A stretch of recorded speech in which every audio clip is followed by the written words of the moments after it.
Hello guys, welcome back to programming with Rana Waqas. इस video के अंदर हम लोग देखेंगे ग्राफ्स के बारे में कि ग्राफ डाटा स्ट्रक्चर्स कैसे काम करते हैं और इनको हम स्टोर कैसे करते हैं और ये दिखने में कैसे हैं और इनकी कुछ टर्मिनोलॉजीज हम लोग देखेंगे। तो अभी तक हम लोग देख चुके हैं लीनियर डाटा स्ट्रक्चर, जिसके अंदर अरे थी, आपके पास वेक्टर्स थे, आपके पास लिस्ट थी, आपके पास लिंक लिस्ट थी, आपके पास डबली लिंक लिस्ट थी, circular link list. So these all were linear data structures. उसके बाद हम मूव किए थे नॉन लीनियर डाटा स्ट्रक्चर्स के अंदर, जिसके अंदर हमारे पास थे ट्रीज़ थे काफ़ी सारे। तो ट्रीज़ में बाइनरी ट्री था, बाइनरी सर्च ट्री था, एवीएल था, रेड ब्लैक ट्री था, इस तरह के ट्रीज़ थे हमारे पास। तो ग्राफ की जो शेप है वो हमारे पास कुछ इस तरह की होगी कि हमारे पास अगर ये एक नोड है और इस नोड में कुछ डाटा है मेरे पास, सपोज़ ये एक डाटा है, इसी तरह एक नोड बी है, इसी तरह एक नोड सी है और इसी तरह एक नोड अगर मेरे पास डी है, तो ये नोड्स आपस में इस तरह से कुछ कनेक्टेड होंगी कि जैसे ए बी के साथ कनेक्ट है तो ए सी के साथ कनेक्ट भी हो सकता है, बी सी के साथ भी कनेक्ट हो सकता है, और उसके बाद सी डी के साथ कनेक्ट है, और ए किसके साथ कनेक्ट है, डी के साथ कनेक्ट है, और बी डी के साथ कनेक्ट है। तो आप देख सकते हैं कि यहाँ पे ये जो मैंने नोट्स ड्रॉ की हैं चार, ये आपस में एक दूसरे के साथ कनेक्टेड है। अब यहाँ पे ये जो नोड्स है ना, इनके लिए एक वर्ड यूज़ किया जाता है वर्टेक्स का। आप इनको वर्टेक्स कह सकते हैं। और ये जो आपके पास दो वर्टेक्स के दरमियान में ये लाइन नज़र आ रही है, इसको हम लोग बोलते हैं edge. So we can say graph is a combination of vertices and edges.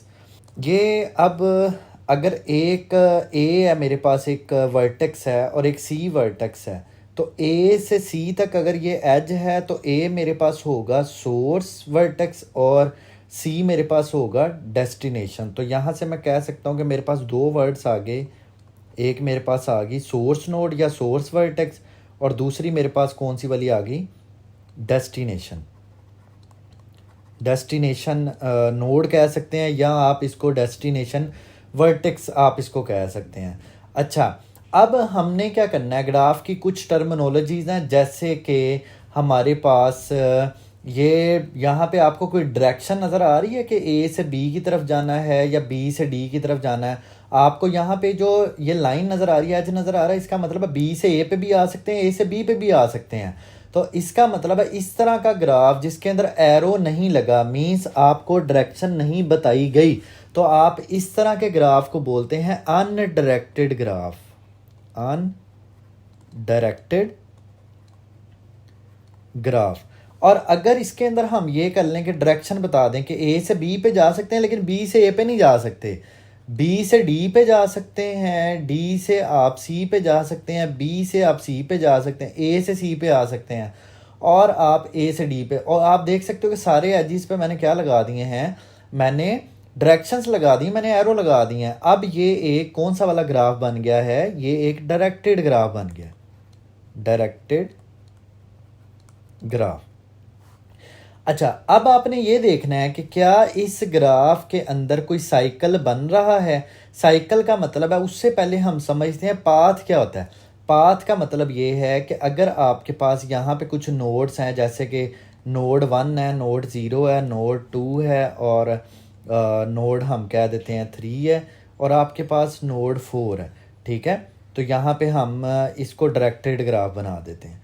तो ये देखें आप, यहाँ से हम 2 पे जा सकते हैं, यहाँ से वापस 4 पे आ सकते हैं, 4 से हम 3 पे जा सकते हैं, और 2 से हम 3 पे आ सकते हैं। अब आपने ये देखना है, अगर मैं आपसे कहूँ कि 0 से लेके 4 तक का पाथ ड्रा करो, तो आप क्या ड्रॉ करेंगे, पाथ आप ड्रॉ करेंगे, आप बताएंगे पहले हम 0 से जाएंगे 1 के ऊपर, 1 से जाएंगे 2 के ऊपर, 2 से जाएंगे हम लोग 4 के ऊपर। वैसे तो 2 से मल्टीपल रास्ते हैं आपके पास जाने के लिए, 3 पे भी जा सकते हैं, 4 पे भी, लेकिन मुझे पाथ चाहिए था 4 तक का, तो मैंने कहा 0 से 1 पे, 1 से 2 पे, 2 से 4 पे।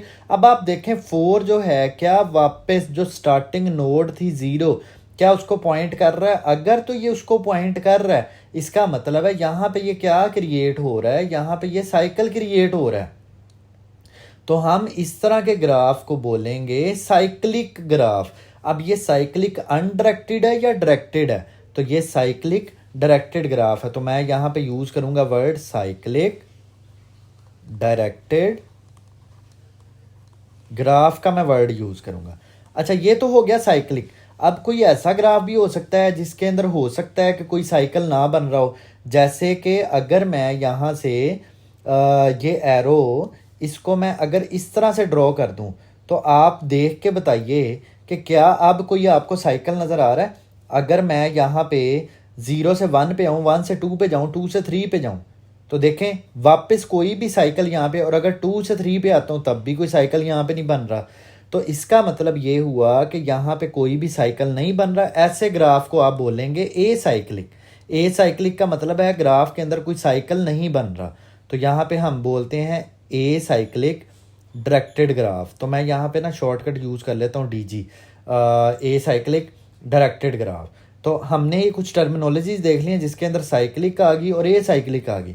अब हुआ ये करेगा कि यहाँ पे हो सकता है एज के ऊपर कोई नंबर यहाँ पे लिखा हो। वो नंबर यहाँ पे जो लिखा होगा उसको हम बोलेंगे वेट। जैसे यहाँ पे 3 लिखा है, यहाँ पे 5 लिखा है, यहाँ पे 9 लिखा है, यहाँ पे 1 लिखा हुआ है, यहाँ पे 10 लिखा है, यहाँ पे आपके पास 15 लिखा है। इसका मतलब ये 0 से अगर 1 तक जाएं तो हमें कोस्ट क्या होगी। अच्छा, ये कोस्ट भी अब जो है ना ये डिफरेंट हो सकती है। हो सकता है ये टाइम के हिसाब से कोस्ट हो सकता है ये मेमोरी के हिसाब से कोस्ट हो। So it doesn't matter. हम अभी ये डिस्कस कर रहे हैं कि यहाँ पे एज के ऊपर अगर यहाँ पे कोई नंबर लिखा है तो ये क्या चीज़ है, इसको बोलते हैं वेट। अगर ये यहाँ पे वेट आ गया, अब ये ग्राफ कन्वर्ट हो गया वेटेड ग्राफ के अंदर, तो हम इसको लिए पूरा जो वर्ड यूज होगा क्या यूज होगा, क्या इसके अंदर साइकिल है, इसके अंदर साइकिल नहीं है, तो हम कहेंगे acyclic, acyclic weighted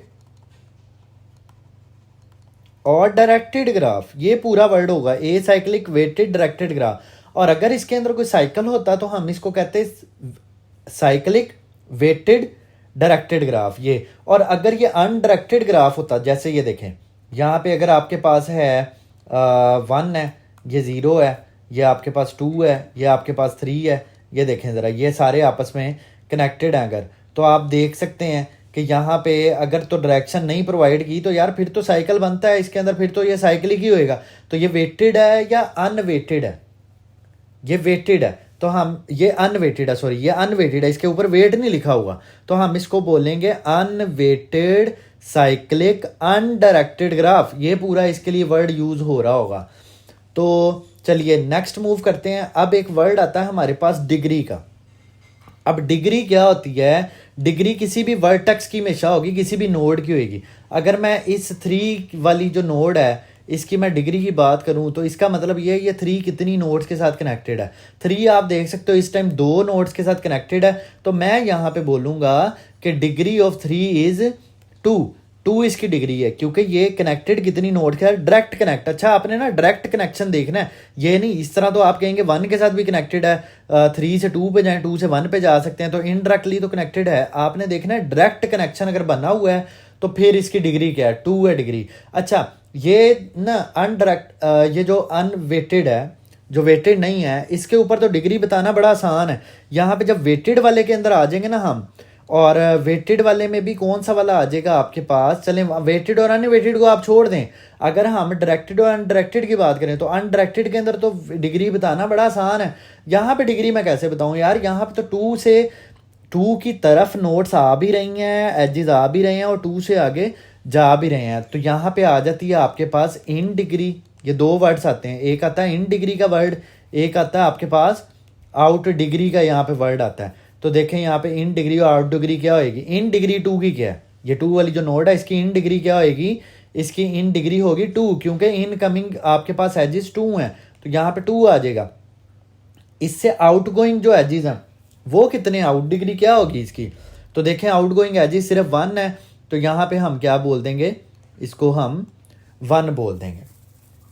तो ये सारी टर्मिनोलॉजीज मैंने आपको ग्राफ की बता दी हैं। अच्छा, अब इसके अंदर ये हुआ करेगा कि हमें इसको इम्प्लीमेंट करना है। अब इम्प्लीमेंट करने के लिए, क्योंकि ये सीरीज़ डाटा स्ट्रक्चर की चल रही है C++ के अंदर, तो मैं आपको C++ में इसकी इम्प्लीमेंटेशन सिखाऊंगा। वही वैसे ही इम्प्लीमेंटेशन इसकी बाकी लैंग्वेजेस के अंदर भी हुआ करेगी। तो इसकी इम्प्लीमेंटेशन ना 2 तरह से होती है, एक होती है एडजेसेंसी मैट्रिक्स के थ्रू, और एक आपके पास होती है एडजेसेंसी लिस्ट के थ्रू। तो मेरी अगली वीडियो होगी एडजेसेंसी मैट्रिक्स, और उससे अगली होगी एडजेसेंसी लिस्ट। यहाँ पे मैंने 2 दफ़ा लिख दिया था एडजेसेंसी मैट्रिक्स, तो दूसरा कॉन्सेप्ट क्या है, एडजेसेंसी लिस्ट है। सो चलिए मिलते हैं नेक्स्ट वीडियो के अंदर। Hello guys, welcome back to programming with Rana Waqas. पिछली वीडियो के अंदर मैंने आपको बताया था ग्राफ्स, और ग्राफ्स क्या होते हैं, ग्राफ की टर्मिनोलॉजीज़ आपको बताई थी। तो इस वीडियो के अंदर मैं आपको बताऊंगा कि ग्राफ को अगर इम्प्लीमेंट आपने करना हो तो 2 तरीके हैं वैसे तो, एक है एडजेसेंसी मैट्रिक्स और दूसरा है एडजेसेंसी लिस्ट। इस वीडियो के अंदर मैं आपको करवाऊंगा एडजेसेंसी मैट्रिक्स का इस्तेमाल। तो यहाँ पे एक हम लोग ग्राफ ड्रॉ करते हैं, उसके बाद उसको ही हम इम्प्लीमेंट करेंगे। तो सपोज़ यहाँ पे कुछ नोड्स हैं मेरे पास, जैसे कि मेरे पास एक नोड है 0, एक नोड है मेरे पास 1, एक नोड है मेरे पास 2, एक नोड है मेरे पास 3 और एक नोड है मेरे पास 4। सो हम क्या करते हैं, यहाँ से सपोज 0 का कनेक्शन हम बनाते हैं, एज ऐड करते हैं 0, और ये है अनडायरेक्टेड ग्राफ। ये डायरेक्टेड भी हो सकता है, अनडायरेक्टेड भी हो सकता है। तो फिलहाल मैं आपको ये अनडायरेक्टेड वाला यहाँ पे करवाने लगा हूँ। तो इसके अंदर उसके बाद 0 से आप जा सकते हैं 4 वाली नोड के ऊपर।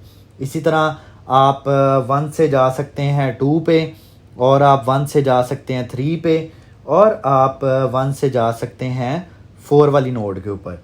इसी तरह आप 3 से जा सकते हैं 4 वाली नोड पे। सो ये हमारे पास ग्राफ है जो कि हमने ड्रॉ किया है। तो इसी ग्राफ को हमने इम्प्लीमेंट करना है, और फिर हम लोग इसमें चला के देखेंगे इसको कि 0 किस किस के साथ कनेक्ट है, 1 किस किस नोड के साथ कनेक्ट है, 4 किस किस नोड के साथ कनेक्ट है। तो चलिए इसके लिए हमें यूज़ करना पड़ेगा वेक्टर का, और वेक्टर मैं अपने पिछले वीडियो ट्यूटोरियल्स के अंदर करवा चुका हूँ आपको कि वो कैसे हम यूज़ करते हैं। और उसके लिए हमें एक जावा C++ के अंदर बिल्ट इन लाइब्रेरीज हैं STL, तो उसके अंदर से एक जो है वो वेक्टर है। तो हमें ऊपर हैश इंक्लूड करना पड़ेगा वेक्टर को। तो चलिए यहाँ पे इंक्लूड कर लेते हैं हम लोग वेक्टर को, और यहाँ पर हम एक क्लास क्रिएट करते हैं, क्लास ग्राफ। मैं इसकी इम्प्लीमेंटेशन के लिए कोड ब्लॉक्स का इस्तेमाल कर सकता हूँ। आप VS कोड पे काम कर रहे हो, सेम यही वाला कोड होगा उस पर भी। आप डेव C++ पे कर रहे हो, आप दुनिया के किसी भी IDE पे काम कर रहे हो C++ में, तो ये बिल्कुल एज इट इज़ ऐसे ही काम करेगा। यहाँ पे मैंने एक प्राइवेट क्रिएट करना है कि कितनी टोटल नंबर ऑफ मेरे पास वर्टिसेस हैं। यहाँ पे देखें नोड्स कितनी है, 1 2 3 4 5 है मेरे पास। तो यहाँ पे मैं एक वेरिएबल क्रिएट कर लेता हूँ इंटीजर वर्टिसेस का। इसके बाद मुझे क्या करना पड़ेगा, 2D अरे क्रिएट करनी पड़ेगी। अब 2D अरे या तो आप इस तरह क्रिएट कर लें, या फिर आप क्या कर सकते हैं, वेक्टर का इस्तेमाल कर सकते हैं। जैसा कि आपको पता है वेक्टर आपको देता है 1D अरे। सो मैं अगर इस वेक्टर ऑफ वेक्टर यहाँ पे क्रिएट कर लूँ, तो वेक्टर ऑफ वेक्टर का मतलब है हर एक इंडेक्स पे एक अलग से वेक्टर पड़ा होगा। तो मैं यहाँ पे इसका नाम रख लेता हूँ एडजेसेंसी मैट्रिक्स। उसके बाद एक बुलियन यहाँ पे फ्लैग क्रिएट करते हैं जिसका नाम रख लेते हैं डायरेक्टेड। आप इस फ्लैग को बूल टाइप का भी बना सकते हैं, इंटीजर टाइप का भी बना सकते हैं। कोशिश करें इसको आप किस टाइप का क्रिएट कर लें, बूल टाइप का। अब हम यहाँ पे पब्लिक इसका कंस्ट्रक्टर क्रिएट करते हैं। कंस्ट्रक्टर में मैं ग्राफ और यहाँ पे पास कर दूंगा इंटीजर वर्टिसेस, इसके अंदर टोटल आ जाएंगी, और दूसरा मेरे पास बूल आ जाएगा इज डायरेक्टेड। D कैपिटल कर दें आप। और यहाँ पर मैं क्या करूँगा, वर्टिस, ये जो मेरे पास नम वर्टिसेस हैं, नम वर्टिसेस, इसको इक्वल टू हम कर देते हैं वर्टिसेस के। उसके बाद डायरेक्टेड वाला जो वेरिएबल था फ्लैग, उसको कर देते हैं इज डायरेक्टेड के इक्वल। और यहाँ पे हमें जो एडजेसेंसी मैट्रिक्स हमने बनाई है उसका फ़िलहाल अभी कोई भी साइज़ नहीं है, तो हम उसको साइज़ दे सकते हैं रीसाइज के मेथड से। उसको साइज़ आपने कितना देना है, उसको आपने साइज़ देना है जितनी आपके पास वर्टिसेस हैं उतनी, और हर वर्टेक्स के ऊपर, मतलब हर एक रो के अंदर, आपको पता है ना मैट्रिक्स क्या होती है, रोज़ और कॉलम्स की शक्ल में। तो अभी समझें आपने रोज़ क्रिएट की हैं, हर रो के ऊपर कितने कितने कॉलम्स होने चाहिए वो हम यहाँ पे बता सकते हैं। वो होने चाहिए आपके पास, यहाँ पे हम लोग इसको बता देते हैं। एक तो वो इंटीजर टाइप होने चाहिए, दूसरा उनका साइज कितना होगा, उतना ही होगा जितनी, क्योंकि यार 0 जो है वो मैक्सिमम कितनी नोड्स के साथ कनेक्ट हो सकता है, जितनी यहाँ पे प्रेजेंट है वर्टिसेस उन्हीं के साथ हो सकता है वो।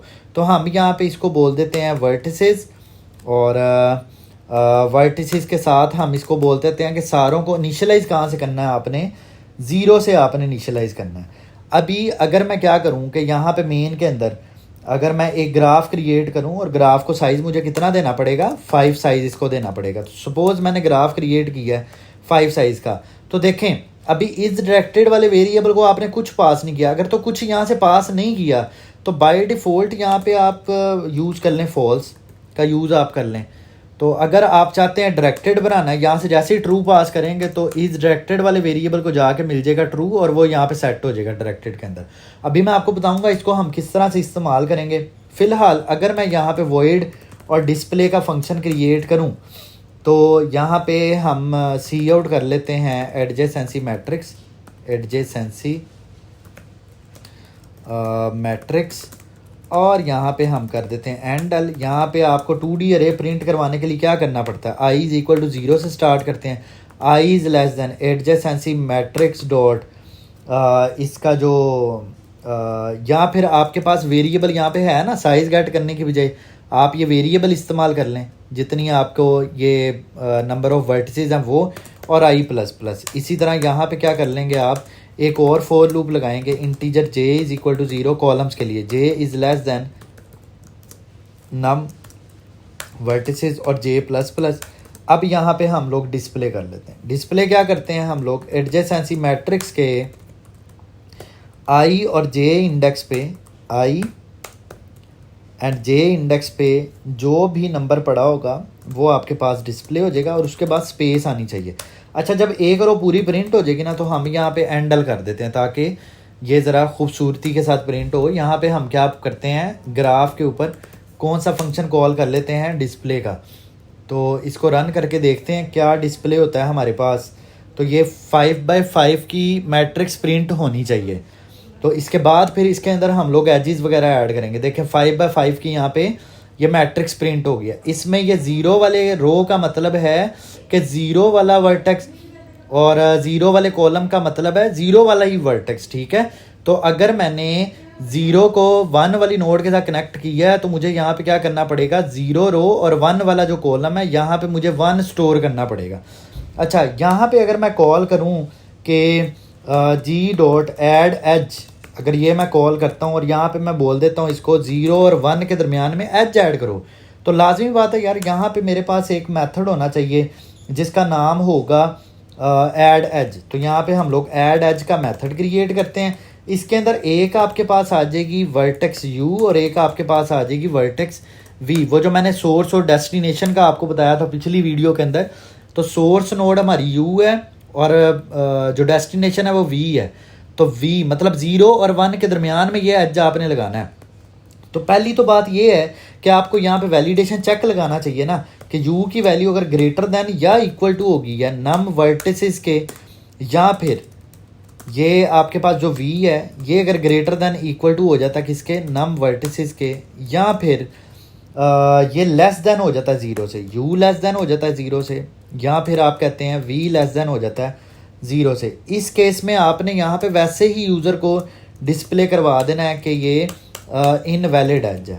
तो यहाँ पे हम बोल देते हैं इनवैलिड एज, ये हमने कह दिया एंडल, और हम क्या करते हैं यहाँ पे रिटर्न कर देते हैं ताकि बाद वाला कोड कोई भी चलना नहीं चाहिए।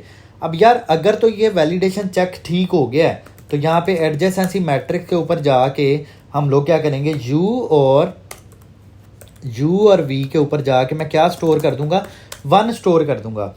अब अगर तो आपको साथ ये भी चेक करना पड़ेगा ना कि डायरेक्टेड है या नहीं ये। तो देखें ना, अगर तो ये नोट डायरेक्टेड है तो नोट डायरेक्टेड का मतलब है अगर 0 से 1 हुआ तो 1 से 0 भी यहाँ पे ऐड हो जाना चाहिए ना। तो 1 से 0 और 0 से 1 का मतलब है आप यहाँ पे ये चीज़ लिख दें, यहाँ पे आप लिख दें vu, जैसे आपने u v पे रखवाया ना 1, ऐसे आप किधर रखवा दें, vu के ऊपर रखवा दें। इतना करने से क्या होगा, अभी अगर मैं यहाँ पे डिस्प्ले करूँ तो डिस्प्ले करने पे देखिएगा क्या होता है। तो देखें 0 और 1 के ऊपर और 1 और 0 के ऊपर आप जाके देख सकते हैं कि क्या क्रिएट हो गया, 1 1 क्रिएट हो गया। इसका मतलब है कि एज क्रिएट हो गया, ठीक है। अब हम यहाँ पे क्या करते हैं, मल्टीपल एजेस ऐड कर लेते हैं। तो यहाँ पे ये सारे एजेस ऐड करते हैं जो हमने किए हैं यहाँ पे। देखें 0 से 1 पे जा सकते थे और 0 से किधर जा सकते थे आप, 4 पे जा सकते थे। उसके बाद आ जाते हैं 1 से आप किधर किधर जा सकते थे, 3 नोड्स पे जा सकते थे 1 से, एक 2 पे जा सकते थे, एक 3 पे जा सकते थे, एक आप 4 पे जा सकते थे। उसके बाद आप 2 वाली नोड से किधर जा सकते थे, 3 पे जा सकते थे। उसके बाद आप 3 वाली नोड से किधर जा सकते हैं, आप 4 पे जा सकते हैं। तो अगर मैं इसको डिस्प्ले करूं तो ये देखिएगा ये आपको किस तरह की शेप डिस्प्ले करता है। तो ये देख सकते हैं आप कि अगर 3 से 4 आपने किया है ना, 3 से 4 का मतलब है 0 रो 1 2 3, 3 से 4 का मतलब है ये वाला 1। तो भाई 4 से 3 भी हुआ होगा। तो यहाँ पे देखें 4 से 3 का मतलब है कि 4th रो 3rd कॉलम। तो ये देखें यहाँ पे ये भी 1 यहाँ पे ऐड हुआ है। ठीक है, अब हम क्या काम करते हैं कि यार जैसे ये ऐड एज का मेथड है, ऐसे एक मेथड होना चाहिए जो क्या काम करे, रिमूव भी करे एज। जैसे देखो मैं यहाँ पे 1 से 4 वाला एज रिमूव करना हो तो मैं यहाँ पे क्या करता हूँ, मैं यहाँ पे कहता हूँ कि यार जी डॉट रिमूव कर दो एज, कौन सा वाला, जो 1 से 4 के दरमियान एज है वो रिमूव कर दो। और इसके बाद दोबारा फिर से आप क्या कॉल करो, डिस्प्ले कॉल करो। अच्छा, इसके बाद ना हम एक काम करते हैं, यहाँ पे एक मैसेज डिस्प्ले कर लेते हैं। वो मैसेज क्या डिस्प्ले कर लेते हैं कि रिमूविंग एज बिटवीन 1 and 4, ये कर लेते हैं एंडल। और इसके बाद ये जब डिस्प्ले चलेगा तो ये हमें इसको क्या करना चाहिए, इसको 1 और 4 और 1 दोनों मतलब एज रिमूव कर देने चाहिए। ठीक है, तो इसको चला के देखते हैं। अभी तो फिलहाल ये रिमूव नहीं कर रहा होगा, देखिए, क्योंकि हमने रिमूव का कोड किया नहीं है ना। तो रिमूव का कोड किया नहीं है, एरर आ गया। अब यहाँ पे हम लोग रिमूव का कोड करते हैं। तो रिमूव करने के लिए वॉइड रिमूव एज, और यहाँ पे हम करते हैं इंटीजर u और क्या कर देते हैं, इंटीजर v कर देते हैं। अच्छा, वैलिडेशन की जो कंडीशन है ना वो तो यार यहाँ पे सेम होगी। ठीक है, वो यहाँ पे रिमूव वाले के अंदर भी सेम होनी चाहिए, क्योंकि u और v आ रहे हैं और ये हैं भी नोड्स हैं, तो वो जो वर्टिसेस हैं ये उसके दरमियान में ही होनी चाहिए, रेंज के अंदर होनी चाहिए। अच्छा, आप क्या करेंगे कि यहाँ पे आप इसको करते हैं u और v को आप 0 कर दें, और दूसरा चेक ये वाला भी बिल्कुल सेम होगा कि नोट डायरेक्टेड अगर है तो यहाँ पे 1 की जगह पे आप क्या कर देंगे, आप 0 कर देंगे। अब देखिएगा ज़रा, अगर हम अब चलाएं तो देखते हैं अब क्या फ़र्क आता है। तो पहले देखें आप 1 और 4 मतलब ये, और 4 और 1, 4 और 1 बनता है ये। तो यहाँ पे आपको 1 1 नज़र आ रहा है। सेकंड वाले में देखें ज़रा, यहाँ पे 1 और 4 का मतलब है ये, तो देखें 0 हो गया, एज रिमूव हो गया यहाँ से। ठीक है, और 4 और 1 का भी रिमूव, 1 और 4 से भी रिमूव हो गया, 4 और 1 से भी रिमूव हो गया।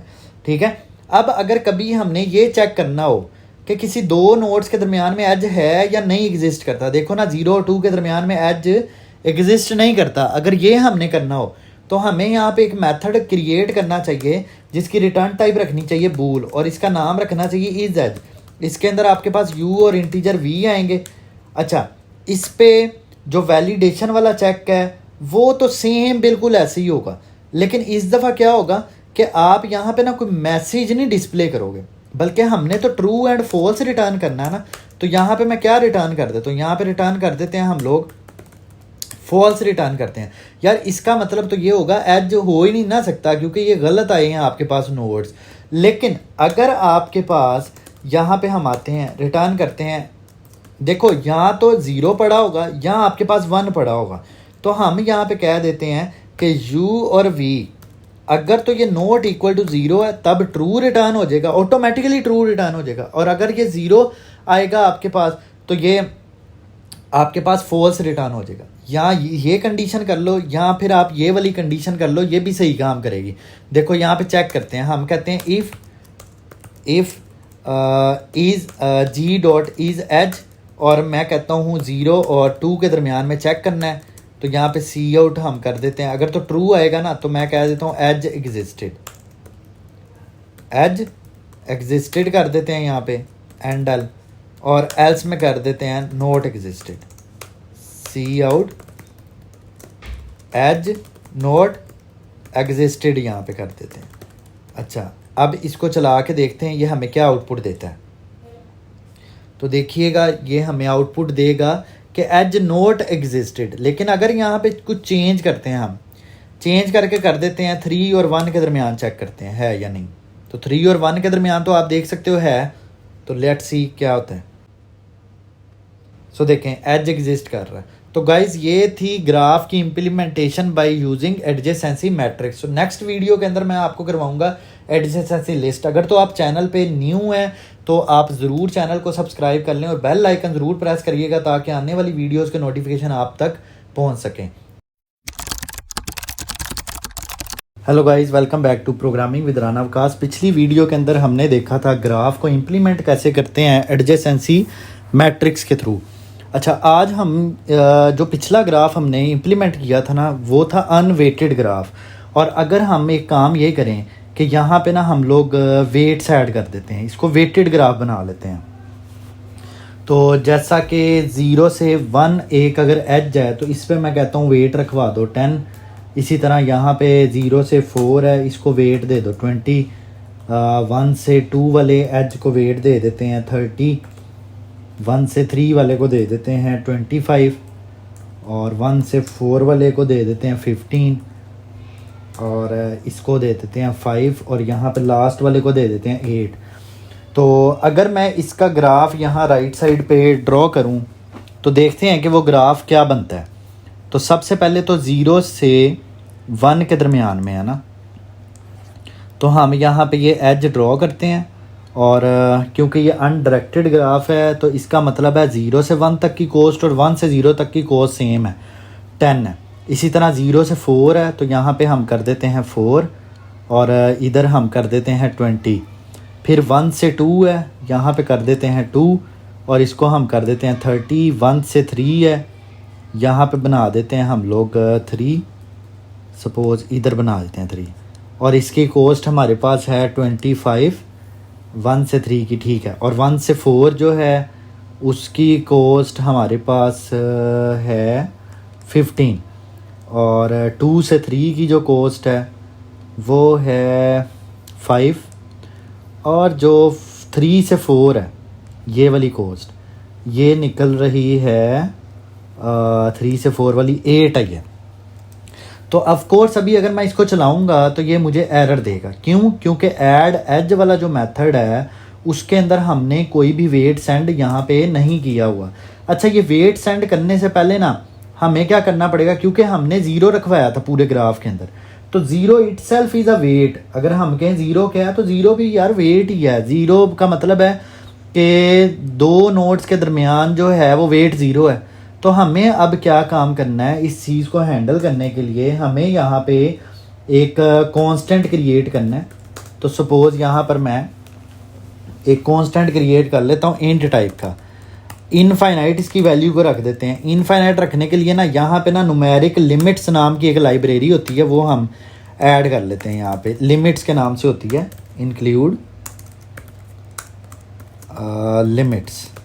ये क्या काम करेगी कि हमें यहाँ पे ना एक तो हमें इंटीजर टाइप जो है ना उसकी लिमिट चाहिए, तो उसका हम क्या करेंगे, मैक्स नंबर जो है ना वो हम स्टोर करवा लेंगे, ठीक है। तो इसका मतलब होगा कि ये जो इनफाइनाइट वैल्यू ना इसका मतलब होगा कि नो एज, 0 वाले का मतलब नहीं होगा नो एज। इसी तरह मुझे क्या काम करना पड़ेगा, यहाँ पे जब मैंने इनिशियलाइज़ करवाया था 0 से इस मैट्रिक्स को, तो 0 की जगह पे मुझे क्या करना पड़ेगा, इनफाइनाइट वैल्यू से करना पड़ेगा इसको इनिशियलाइज। अब एक और मुझे काम करना पड़ेगा कि जो सेल्फ डिस्टेंस है ना, सेल्फ डिस्टेंस का मतलब है 0 से 0 तक का डिस्टेंस, यहाँ पे लिख देते हैं सेल्फ डिस्टेंस, ठीक है। वो क्या होना चाहिए, वो 0 होना चाहिए। तो मैं integer i is equal to 0, i is less than, vertices तक लूप चलाते हैं i प्लस प्लस, और इसके ऊपर हम क्या करते हैं एडजेसेंसी मैट्रिक्स के आई के ऊपर। आई का मतलब है सेम, 1 से 1, 0 से 0, 2 से 2, 3 से 3 और 4 से 4। तो इन सब पे मैं रखवा लेता हूँ 0।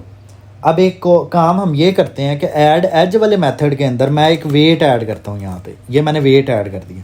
अब यहाँ पे ना हमें 1 से नहीं इसको करवाना इनिशियलाइज, अब हमें कैसे करवाना पड़ेगा, अब हमें इस वेट से करवाना पड़ेगा। तो यहाँ पे 1 की जगह पे क्या लिख देते हैं, वेट हम लिख देते हैं, ठीक है। और ये वो अगर डायरेक्टेड ग्राफ है, अनडायरेक्टेड है तो फिर ऑफ कोर्स यू वी और वी यू दोनों पे आपको रखवाना पड़ेगा। और रिमूव वाले मेथड में आपको ज़ीरो की जगह पे क्या रखवाना पड़ेगा, INF रखवाना पड़ेगा। तो यहाँ पे हम क्या कर देते हैं, INF यहाँ पे कर देते हैं।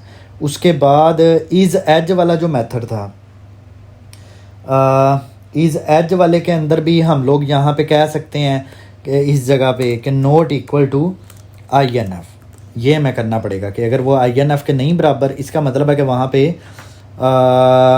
मतलब उन दोनों के दरमियान, दो वैल्यूज़ के दरमियान एज एग्जिस्ट करता है या नहीं करता, मतलब वेट है या नहीं है। तो अच्छा, यहाँ पे हम आते हैं डिस्प्ले के मेथड में।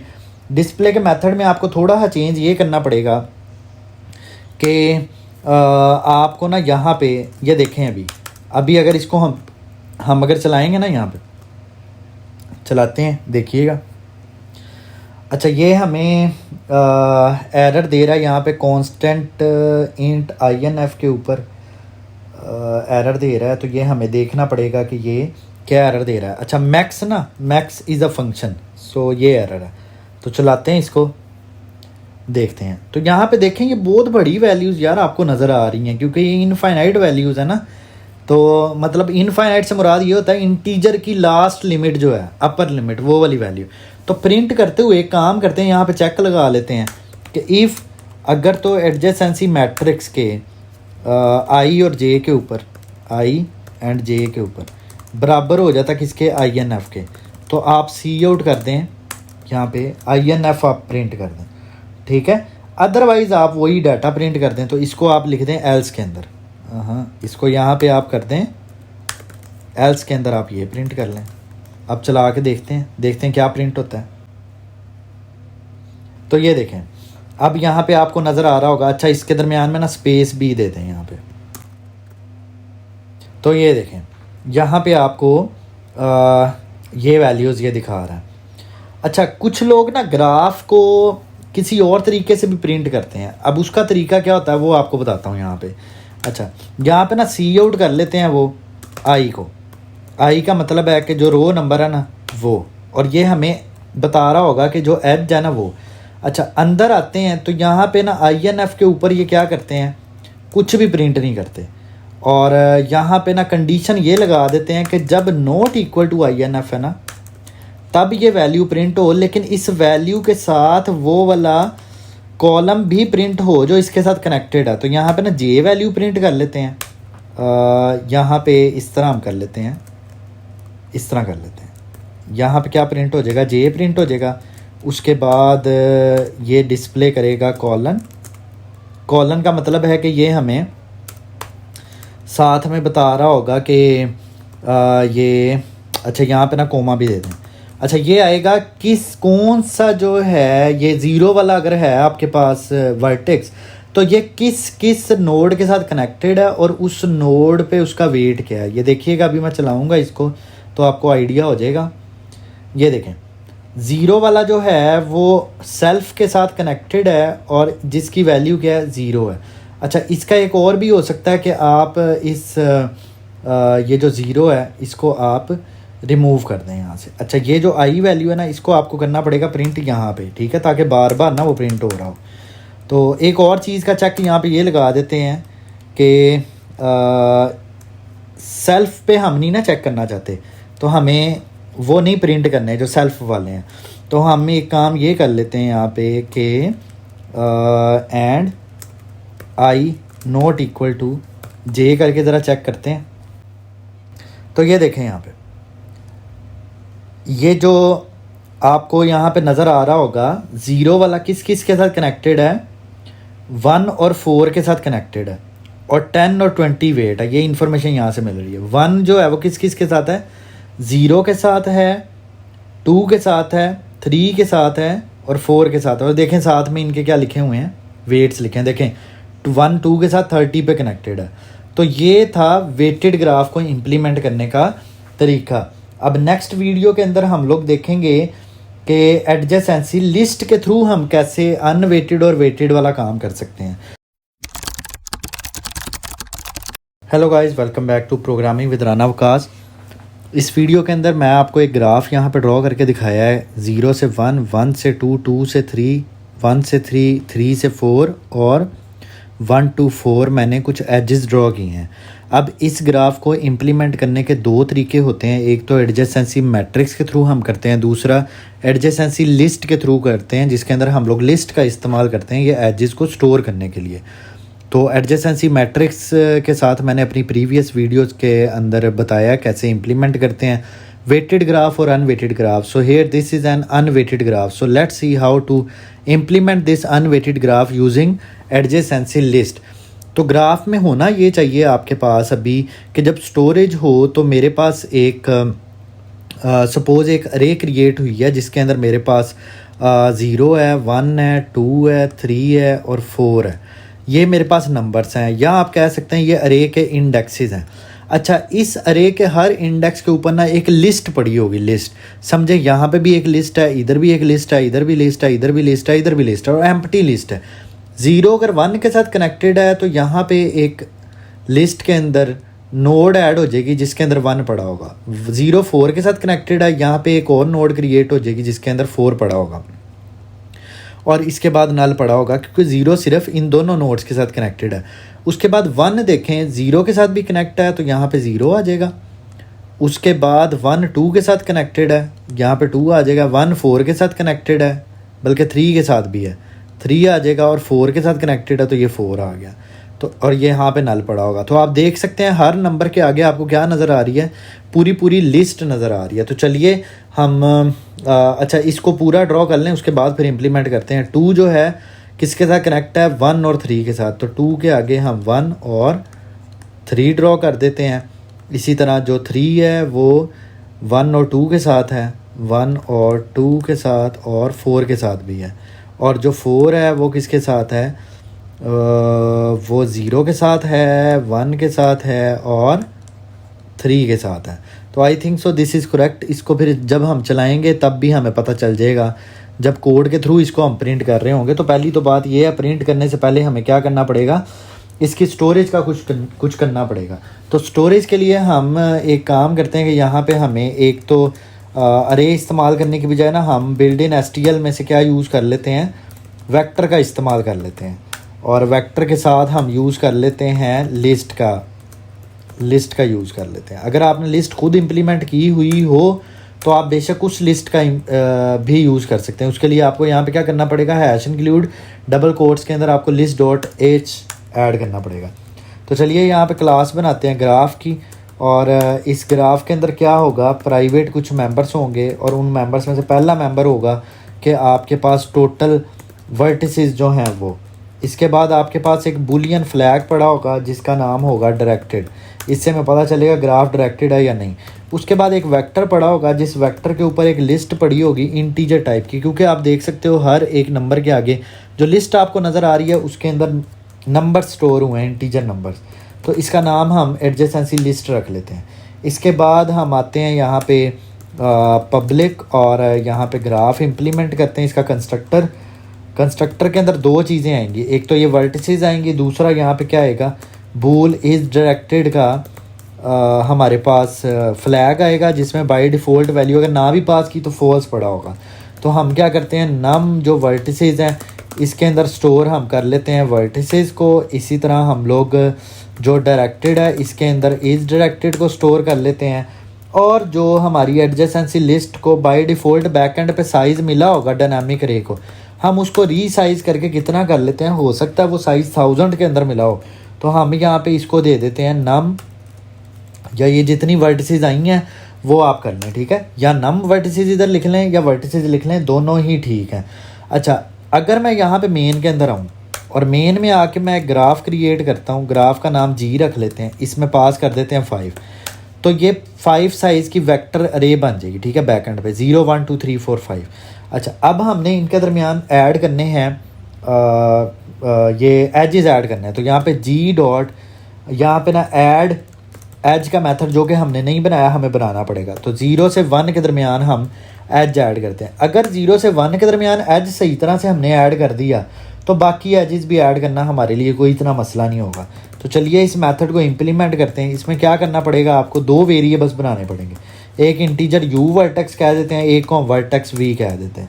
अच्छा, यहाँ पे आपको वैलिडेशन चेक लगाने पड़ेंगे, कहीं पे ये इंडेक्स से बाहर तो नहीं होगी, मतलब 0 से कम नहीं ना होना चाहिए u, और ना ही v जो है वो 0 से कम होना चाहिए। इसी तरह u जो है वो ग्रेटर दैन इक्वल टू नहीं हो सकता ये जो नम वर्टिसेस हैं इसके। इसी तरह यहाँ पे और लगाते हैं, v जो है वो भी ग्रेटर दैन इक्वल टू नहीं हो सकता नम वर्टिसेस के। अगर ऐसा होता है तो आपको यहाँ पे सी आउट कर देना है इनवैलिड एज, इनवैलिड एज कर दें, \n कर दें, एंड एल कर दें, और यहाँ पे रिटर्न का मतलब है ये मेथड के आगे कुछ भी इस मेथड के आगे चलेगा नहीं अगर ये रिटर्न हो गया। अच्छा, यहाँ पे क्या करते हैं, एडजेसेंसी लिस्ट के ऊपर हम लोग जाते हैं u वाले इंडेक्स पे। u वाले इंडेक्स पे पूरी लिस्ट पड़ी हुई है, उस पर हम क्या कर देते हैं, पुश बैक कर देते हैं, पुश बैक। और किसको पुश बैक हम कर देते हैं, इस v को हम पुश बैक कर देते हैं।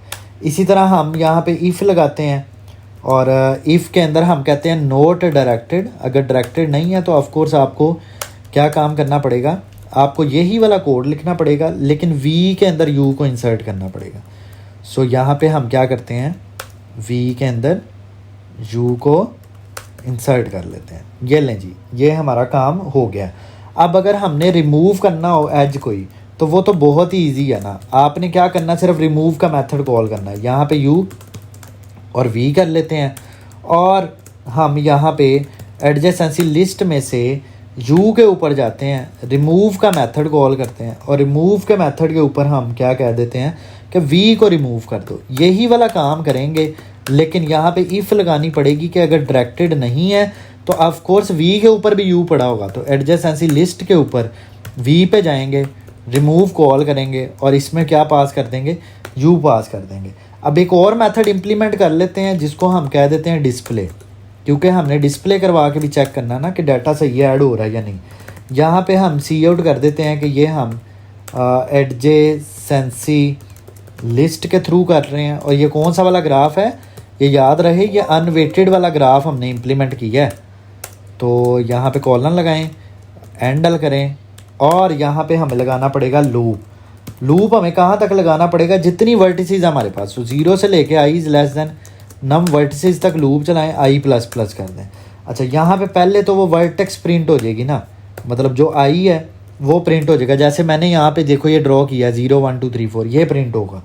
अच्छा, ये प्रिंट होने के बाद इसके आगे ना यहाँ पे एरो प्रिंट कर लेते हैं, ताकि हमें इजीली पता चल सके कि 0 के बाद ये वाली नोट्स हैं। अच्छा, उसके बाद हम यहाँ पे फोर लूप लगाएंगे जो कि लिस्ट के ऊपर चल रहा होगा। यहाँ पे हम कहेंगे कि ये नेबर नोट्स हम इसको कहेंगे, ठीक है। तो एडजेसेंसी लिस्ट के अंदर से जो भी आई पे लिस्ट पड़ी होगी उसका हर एक एलिमेंट नेबर के अंदर आता जाएगा। हम सी आउट कर देंगे इस नेबर को, और यहाँ पे दे देंगे स्पेस प्रिंट करते हुए, सी आउट हैंडल कर देते हैं, ताकि नेक्स्ट लाइन के अंदर हर एक जो है वो लिस्ट प्रिंट हो रही हो। यहाँ पे हम लोग बाकी के एजेस भी ऐड कर देते हैं। देखो 0 से 1 है, और 0 से क्या है, 0 से हम 4 पे जा रहे हैं। इसी तरह 1 के अगेंस्ट हम कर लेते हैं यहाँ पे। सो 1 से हम किधर जा रहे हैं, 1 1 1 और 1, और 1 से हम जा रहे हैं 0 पे, 1 से हम जा रहे हैं 2 पे, 1 से हम जा रहे हैं 3 पे, और 1 से जा रहे हैं हम 4 पे। इसी तरह 2 से करेंगे, तो 2 से हम जा रहे हैं 1 पे, और 2 से हम किधर जा रहे हैं, 2 से हम जा रहे हैं 3 पे, ठीक है। इसी तरह यहाँ पे 3 से हम किधर किधर जा रहे हैं, अगर मैं यहाँ पे 3 लिखूँ। अच्छा, एक और चीज़ यहाँ पे, मैं तो इसको देख के करता जा रहा हूँ ना ऐड। यहाँ पे हमने क्या किया, जैसे 0 से 1 ऐड हुआ था तो 1 से 0 करने की हमें ज़रूरत नहीं थी। इसी तरह 0 से अगर 4 हुआ था तो हमें दोबारा 4 से 0 करने की ज़रूरत नहीं है, ठीक है। तो 1 से 2 ऐड करें, 1 से 3 ऐड करें, 1 से 4 ऐड करें, उसके बाद 2 से 3 ऐड करें, और यहाँ पे 2 से 1 ऐड करने की ज़रूरत नहीं है, वो ऑलरेडी हो चुका है। 3 से 1 भी करने की ज़रूरत नहीं है, तो लेट्स रिमूव दिस वन।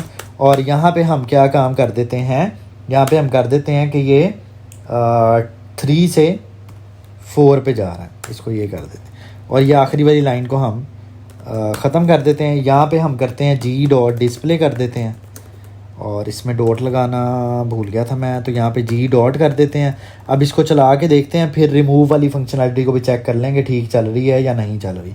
तो देखें 1 से 4 है, 1 से 0 2 3 4 है। उसके बाद आप देख सकते हो ये राइट साइड पे आपको ये डाटा नज़र आ रहा है। उसके बाद 4 से 0 1 3 है, 3 से 1 2 4 है। तो ये बिल्कुल ठीक प्रिंट हो रहा है। अब रिमूव वाली फंक्शनलिटी को अगर हम चेक कर लें तो जी डॉट रिमूव एज करते हैं, और कौन सा रिमूव कर लेते हैं, 1 से 4 वाला रिमूव कर लेते हैं।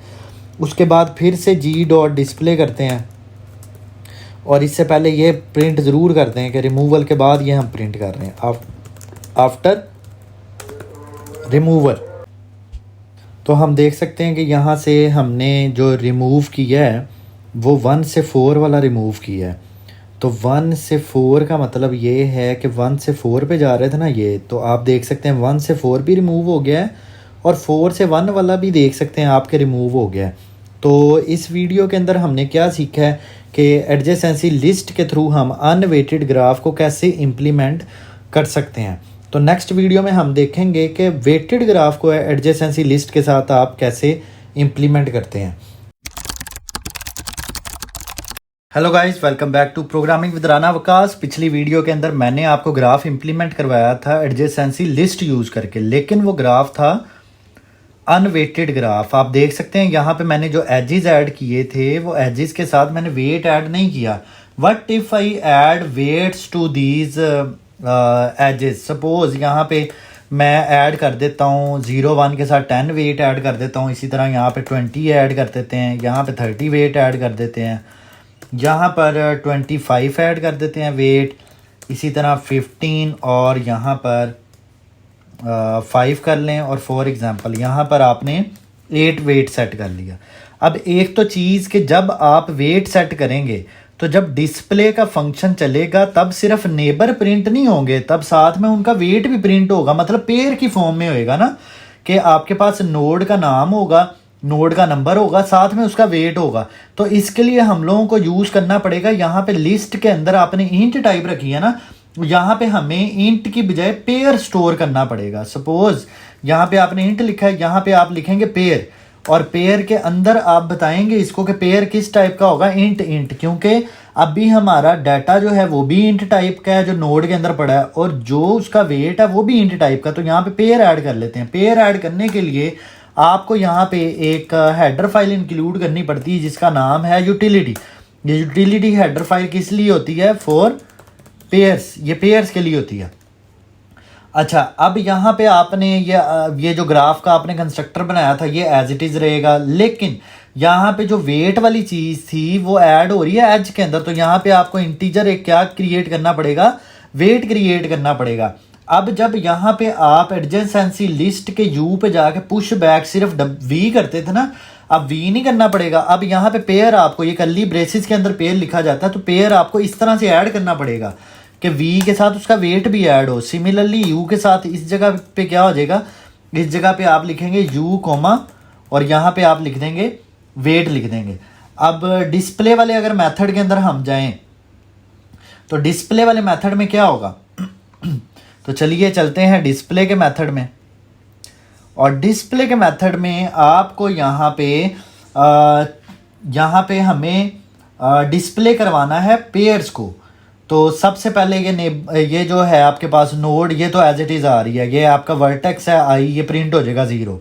अब इसके बाद नेबर के साथ हमें इसके साथ इसका वो भी बताना पड़ेगा, जो वेट है तो वो पड़ा हुआ है बॉस नेबर के फर्स्ट के ऊपर। ये देखें, जैसे ही लिखूंगा ना नेबर का फर्स्ट तो ये हमें दे देगा। अब यहाँ पे ना आपने इंट टाइप यूज नहीं करनी, क्योंकि एडजेसेंसी लिस्ट के आई के ऊपर पेयर्स पड़े हैं, तो यहाँ पे आपको इंट नहीं यूज करना, यहाँ पे आपको यूज करना ऑटो M% यूज कर लेते हैं, ताकि बाय रेफरेंस यहाँ से जब चीज़ें आपके पास आ रही होंगी नेबर के अंदर, तो मैं नेबर अच्छा इसको प्रिंट करने से पहले ना यहाँ पे एक और काम भी कर लेते हैं। यहाँ पे हम लोग ये यूज कर लेते हैं स्क्वायर ब्रैकेट, और यहाँ पे इसके साथ कोमा आएगा सेंटर में, और कोमा के साथ हम लोग क्या डिस्प्ले कर लेंगे, इसी नेबर का सेकंड डिस्प्ले कर लेंगे। फर्स्ट में वो नोड का नंबर आएगा, सेकंड वाले में क्या आ जाएगा, आपके पास वेट आ जाएगा। तो यहाँ पे हम इसको बंद करते हैं, बिल्कुल ठीक हो गया। अब इसको हम चला के देखते हैं। अच्छा, एक और चीज़ यार यहाँ पे जो देखने वाली है वो ये है कि हमने क्योंकि रिमूव का मेथड में भी काम करना है, रिमूव भी कॉल किया ना, तो रिमूव के मेथड में काम करने के लिए आपको क्या करना पड़ेगा, रिमूव में चले जाते हैं। रिमूव पे देखें, आपने डायरेक्ट यहाँ पे लिखा हुआ है कि वी को रिमूव कर दो, हालांकि ऐसा नहीं होगा।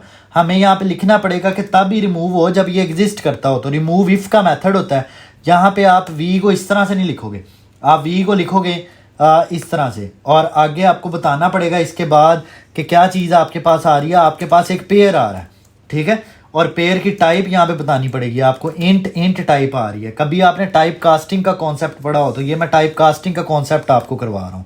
अच्छा, यहाँ पे जो इस ब्रैकेट के अंदर आएगा उस सारे को टाइप कास्ट कर दिया जाएगा। किस फॉर्म के अंदर, इस पेयर की फॉर्म के अंदर इसको टाइप कास्ट कर दिया जाएगा। अच्छा, अब मैं क्या करता हूँ, इस टाइप कास्ट हुए हुए डाटा के अंदर से मैं करता हूँ रिटर्न पी डॉट फर्स्ट। अगर वो इस वी के इक्वल होगा तब ही डाटा जो है डिलीट होना चाहिए। चलें, ये तो हो गया काम। अब इसी को आपने कॉपी पेस्ट कर लेना है यहाँ पे नीचे, और यहाँ पे हम क्या काम करेंगे, रिमूव इफ, और यहाँ पे वी की जगह पे क्या आ जाएगा, यहाँ पे आ जाएगा यू। इसी तरह और कहाँ पे आ जाएगा यू, यहाँ पर भी यू आ जाएगा।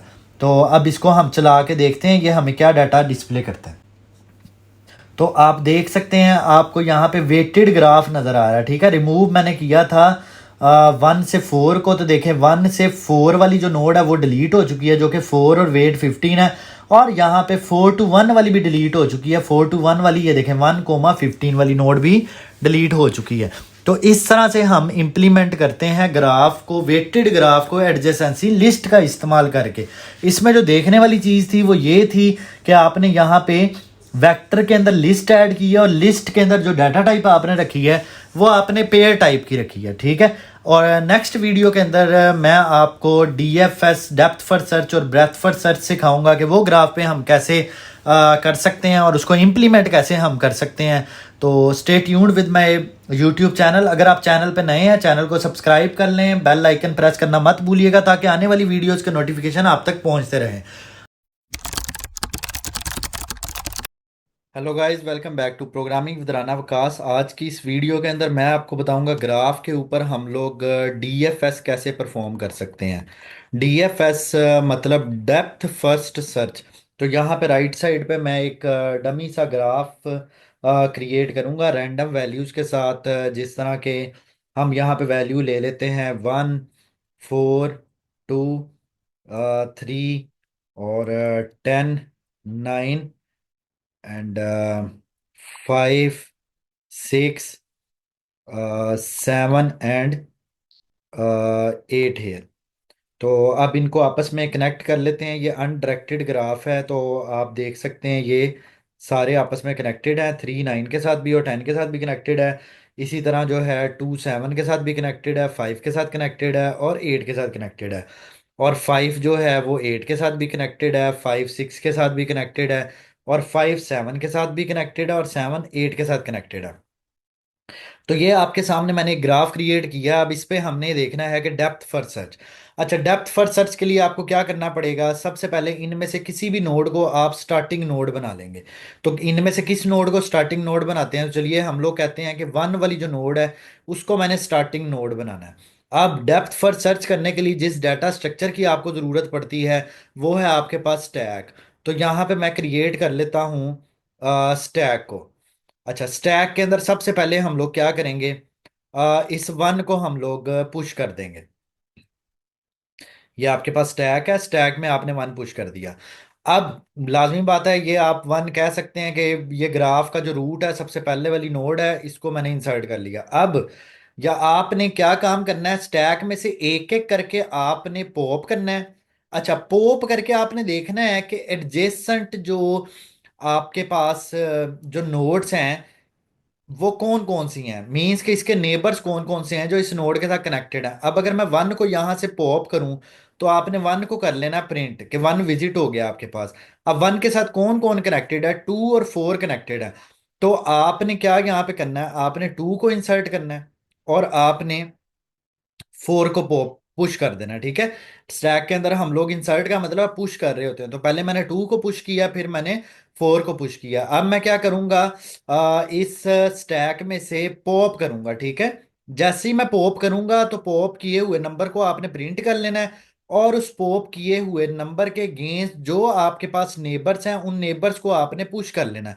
अब आप देखें 3 और 1 है, तो जिसमें से 1 आपका ऑलरेडी विजिट हो चुका हुआ है, तो 1 को तो नहीं हम पुश करेंगे, हम 3 को पुश करेंगे। तो मैं यहाँ पे 3 को पुश कर लेता हूँ।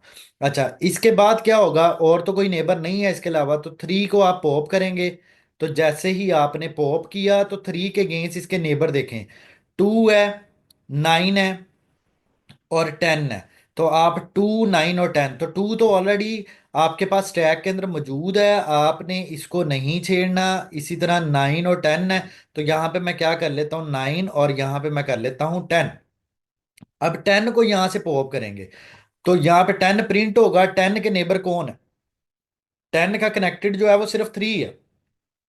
तो 3 वाला तो ऑलरेडी विजिट हो चुका हुआ है, तो हमने इसको कुछ भी नहीं करना। अब आगे चले, 9 को यहाँ से पॉप कर लें। 9 को पॉप करते हैं, 9 के जो नेबर्स हैं 3 है, 3 ऑलरेडी विजिट हो चुका है, कुछ भी नहीं करना। उसके बाद देखें स्टैक में क्या पड़ा होगा, स्टैक में पड़ा हुआ है 2।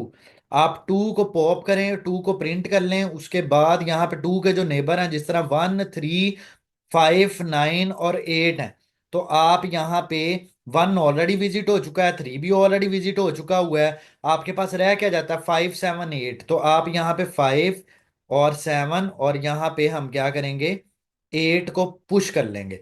अच्छा, अब आप यहाँ से करें 8 को पॉप। तो 8 पॉप हुआ, आपने उसको डिस्प्ले कर लिया। उसके बाद हम क्या करेंगे, 8 के नेबर्स को देखें। 8 के नेबर है 2, 5 और 7। तो क्या 2, 5, 7 ऑलरेडी आपके विजिट हो चुके हुए हैं, यहाँ पे देखें। तो जी बिल्कुल हो चुके हुए हैं। यहाँ पे आपको ये इसमें भी यहाँ पे नजर आ रहा है आपको 2, और यहाँ पे आपको 5 और 7 इधर नजर आ रहे हैं, ठीक है। अब हम यहाँ से क्या करेंगे कि यहाँ से 7 को हम लोग पॉप करेंगे, तो 7 यहाँ पे प्रिंट होगा। 7 के नेबर कौन है, 5, 2 एंड 8। तो 5 ऑलरेडी यहाँ पे है, 2 एंड 8 विजिट हो चुके हुए हैं। तो हम यहाँ पे कुछ भी पुश नहीं करेंगे बल्कि पॉप करेंगे। तो पॉप किया 5 को। 5 के नेबर कौन है, 6 है, तो 6 को यहाँ पे हम क्या कर लेंगे, पुश कर लेंगे। ओके, तो अब हम क्या करेंगे, 6 को यहाँ से पॉप करेंगे और यहाँ पे 6 को प्रिंट कर देंगे। तो गाइज यहाँ पे आप लोग देख क्या रहे हो, असल में आपने स्टैक का इस्तेमाल किया है। स्टैक में सबसे पहले वाली स्टार्टिंग नोड को आपने पुश किया है, उसके बाद आपने उसको पॉप करना है, उसके जितने कनेक्टेड हैं उन सब को यहाँ पे आपने स्टैक के अंदर इंसर्ट कर लेना। जब सारे इंसर्ट हो जाएंगे तो फिर स्टैक में से आपने टॉप वाला एलिमेंट पॉप करना है। पॉप करके उस एलिमेंट को मैं प्रिंट कर रहा हूँ, प्रिंट करके उसके जो नेबर्स हैं उन्हें मैं ऐड कर रहा हूँ। लेकिन याद रहे कि वो तभी ऐड होंगे यहाँ पे स्टैक में अगर वो ऑलरेडी विजिट नहीं हुए। अब इसका तरीका ये होता है कि आप क्या करते हो, आप अपने पास एक फ्लैग अरे बना लेते हो। फ्लैग का मतलब क्या है, जिसके अंदर ट्रू फॉल्स पड़ा हो। तो यहाँ पे अगर मैं अरे क्रिएट कर लूँ जिसका ये जीरो इंडेक्स है, 1, 2, 3, 4, 5, 6, 7, 8 और 9, और ये आपके पास 10 वाला इंडेक्स है। अगर मैं बोलूं कि ये बूल टाइप की अरे है, और इसका हम नाम रख लेते हैं इज विजिटेड, और इसके ऊपर स्टार्टिंग में सबके अंदर फॉल्स पड़ा होगा। देखें, जब भी आपने स्टैक के अंदर कोई भी नंबर पुश करना है ना, तो वो वही नंबर पुश होगा जिसका यहाँ पे फ्लैग जो है ना वो फॉल्स पड़ा हुआ है। तो फॉल्स को आपने ट्रू कर देना कब, जब आप स्टैक में पुश कर देंगे। देखिए, सबसे पहले आपने 1 किया था ना, तो 1 वाले को आप क्या कर देंगे, आप ट्रू कर देंगे। अब दोबारा जब कभी 1 आएगा तो यहाँ पे चेक करेंगे कि ये ट्रू है या फॉल्स है। अगर ये ट्रू है तो उस केस में आपने उसको पुश नहीं करना। तो ये आपके पास सारी की सारी नोट्स विजिट हो चुकी हैं, और किसके थ्रू हुई हैं, डीएफएस के थ्रू हुई हैं। अब इसके अंदर एक टर्मिनोलॉजी यूज होती है, डीएफएस ट्री नाम की टर्मिनोलॉजी यूज होती है, जिसमें आपको ट्री बनाना पड़ता है। देखें, अब सबसे पहले आपने क्या काम किया था, आप यहाँ पे 1 नोड को आपने विजिट किया था। 1 के जो नेबर से जो आपने पुश किए थे वो क्या थे, वो थे आपके पास 2 था और आपके पास 4 था, ठीक है। इस तरह आप काम कर रहे थे। उसके बाद आपने क्या किया, उसके बाद 2 के नेबर कौन है, 2 के नेबर हैं 1, वो तो ऑलरेडी आपके पास है। 2 के नेबर हैं 5, 7, 8 और 3। तो मैं यहाँ पे कह सकता हूँ 3, 5, 7, और यहाँ पे मैं इसको कह देता हूँ 8। ठीक है। इसके बाद यहाँ पे आपने देखना है 4 के नेबर कौन है। 4 के नेबर कौन है? 4 के नेबर 3 है। तो 3 ऑलरेडी यहाँ पे मौजूद है, तो आपने यहाँ पे ना एक डॉटेड लाइन लगानी है। ठीक है। ये डॉटेड लाइन का मतलब है कि 3 ऑलरेडी विजिट हो गया हुआ है, लेकिन 4 का कनेक्शन 3 के साथ है। अच्छा, अब 3 के देखें नेबर कौन है। 3 के नेबर है 9, 10, 2 और 4। 2 और 4 तो ऑलरेडी हो चुके हैं। तो हम यहाँ पे क्या करेंगे? ऐड। यहाँ पे आप ऐड कर दें 9, और यहाँ पे आप ऐड कर दें 10, आप ऐड कर दें। इसी तरह 5 के नेबर कौन है? 6, 7, 8। तो 6 यहाँ पे ऐड करें आप, और 7 के साथ इसकी ये लाइन बना देंगे डॉटेड वाली। 8 के साथ भी आप यूं करके एक डॉटेड लाइन ड्रॉ कर देंगे। ठीक है। इसी तरह 7 के नेबर कौन है? 5। और 7 के नेबर है 5, तो 5 के दरमियान में डॉटेड लाइन है। और 8 है, तो आप 8 और 7 के दरमियान में भी क्या करेंगे? यहाँ पे डॉटेड लाइन आप ड्रॉ कर देंगे। इसी तरह 8 के नेबर कौन है? 2 है, और 7 है, और 5 है। तो देखिए 5 के साथ डॉटेड लाइन ऑलरेडी ड्रॉ की हुई है आपने। अब 4 के देख लेते हैं। 4 के नेबर हैं 3, और बस 3 और 1 है। तो 1 तो ऑलरेडी यहाँ से कनेक्टेड है, और 3 विजिट हो चुका। तो आपने ये, तो इस चीज को बोलते हैं DFS। DFS spanning tree. क्या बोलते हैं इसको? DFS spanning tree. तो गाइज, इस वीडियो के अंदर मैंने आपको सिर्फ एक एल्गोरिथम सा बताया, अभी इसका कोड नहीं किया। एल्गोरिथम आपको बताया कि DFS ग्राफ्स के ऊपर कैसे काम करता है, ग्राफ को ट्रेवर्स कैसे करते हैं हम डेप्थ फर्स्ट सर्च के साथ। तो अगर आपको वीडियो की समझ आई है, कमेंट सेक्शन में जरूर आप बताइएगा। तो मिलते हैं इंशाल्लाह नेक्स्ट वीडियो के अंदर, उसमें हम लोग देखेंगे breadth first search BFS। Hello guys, welcome back to programming with Rana Waqas. इस वीडियो के अंदर हम लोग देखेंगे ब्रेथ फर्स्ट सर्च ग्राफ के ऊपर, जिसको हम BFS के नाम से भी जानते हैं। राइट साइड पे आपको एक ग्राफ नज़र आ रहा होगा जो मैंने ड्रॉ किया है, जिसके अंदर आपको 1, 2, 3, 4, 5, 6, 7, 8, 9, 10 नोड्स नज़र आ रही हैं। मतलब 10 वर्टिसेस नज़र आ रही हैं, और हर वर्टिसेस के दरमियान में आपको कुछ एजेस नज़र आ रहे हैं। तो चलिए इस पे अप्लाई करते हैं हम लोग breath first search. Breath first search को हम लोग ना बोलते हैं लेवल ऑर्डर ट्रेवर्सल भी बोलते हैं। लेवल ऑर्डर ट्रेवर्सल भी इसको बोलते हैं, ये भी इसी का नाम है। अच्छा, लेवल ऑर्डर ट्रेवर्सल करना हो या BFS आपने करना हो, तो आपको ज़रूरत पड़ती है एक क्यू की।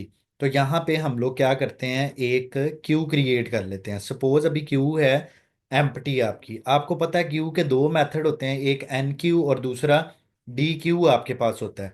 तो हम क्या करेंगे? इस ग्राफ की नोड्स को इस क्यू के अंदर NQ करेंगे, और एक खास पैटर्न से हम DQ इसको करते जाएंगे। तो हमारा BFS परफॉर्म होता जाएगा। अच्छा, इसके साथ ये होना चाहिए कि अगर एक वर्टेक्स जो है वो एक दफ़ा विजिट होगी, या दूसरी दफ़ा उसको हमने विजिट नहीं करना, तो इसके लिए हमें चाहिए होगा एक बूल टाइप की ना अरे चाहिए होगी। बूल टाइप की मतलब आप कह दें फ्लैग अरे चाहिए होगी, या इसको नॉर्मली लोग इज विजिटेड का नाम भी दे सकते हैं। तो यहाँ पे इस क्यू का जो इस सॉरी अरे का जो साइज है, आप बेशक अरे की जगह पे वेक्टर क्रिएट कर सकते हैं। वेक्टर पे भी मेरी इस डाटा स्ट्रक्चर की सीरीज के अंदर वीडियो अपलोडेड है। आप डाटा स्ट्रक्चर की सीरीज में देख सकते हैं, नीचे डिस्क्रिप्शन में लिंक मौजूद है।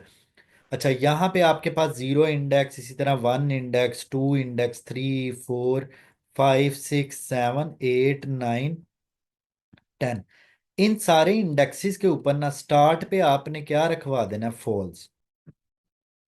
फॉल्स का मतलब ये है कि अभी ये नोड वर्टेक्स जो है ये विजिट नहीं हुई। ठीक है। अब सबसे पहले आप यहाँ से किसी भी नोड को आप स्टार्टिंग पॉइंट ले सकते हैं। तो मैं मिसाल के तौर पर किसको एज अ स्टार्टिंग पॉइंट ले लेता हूँ? ये 1 को एज अ स्टार्टिंग पॉइंट हम ले लेते हैं। तो आपने 1 को क्यू के अंदर ऐड करवा देना है, मतलब NQ करवा देना है। अब इसको क्यू के अंदर से आपने ना DQ करना है। जब DQ करेंगे यहाँ से डिलीट हो जाएगी। अच्छा, जब भी याद रहे, जब भी आप किसी भी वर्टेक्स को क्यू में ऐड करने लगे, तो ऐड करने से पहले उसका रिस्पेक्टिव फ्लैग आपने चेंज कर देना। तो फ्लैग यहाँ पे चेंज होके क्या हो जाएगा? ट्रू हो जाएगा। इस फ्लैग की हेल्प से ना हमें ये पता लगेगा कि क्या ये नोड विजिट हुई है या नहीं हुई हुई।